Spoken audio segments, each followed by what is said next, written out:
दज्जाल कहाँ पर है, पार्ट 2। इसके बाद पार्ट 3 में हम ये पता लगाएंगे कि दज्जाल कौन से आइलैंड पे हो सकता है, तो उसका भी इंतजार जरूर कीजिएगा। तो पार्ट 2 में मैं आपको बताने वाली हूँ कि उस शख्स ने कौन से 3 सवाल उन लोगों से किए। पहला सवाल उसने किया कि बेसान के दरख्तों का क्या हाल है, क्या उसके अंदर फल आते हैं, तो उन सब ने जवाब दिया कि उसमें खूब फल आते हैं, बहुत फल आते हैं। दूसरा सवाल उसने किया कि लेक ऑफ तबरिया में पानी है या नहीं, तो उन लोगों ने कहा कि उसमें खूब पानी है, बहुत सारा पानी है। तीसरा सवाल उसने किया, मुझे उस उम्मे पैगंबर के बारे में बताओ, क्या वो कहाँ है, क्या कर रहा है, यानी उम्मी पैगंबर कौन, हमारे मोहम्मद सल्लल्लाहु अलैहि वसल्लम। तो उन्होंने कहा कि वो पहले मक्का में थे, वहाँ उन्होंने दीन इस्लाम फैलाया, अब वो मदीना मुकर्रमा चले गए हैं।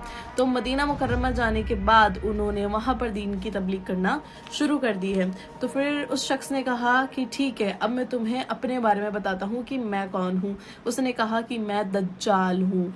और फिर जब ये जैसे ही सल्लल्लाहु अलैहि वसल्लम ने सुना तो उन्होंने कहा कि ए उम्मतियों, तुम सब सुन लो कि दज्जाल एक बहुत खतरनाक फितना है जो कि आएगा और उससे तुम्हें बच के रहना है। और फिर सल्लल्लाहु अलैहि वसल्लम ने ये भी कहा कि दज्जाल जो है ना तो वो शाम के समंदर में है, ना ही वो यमन के समंदर में है।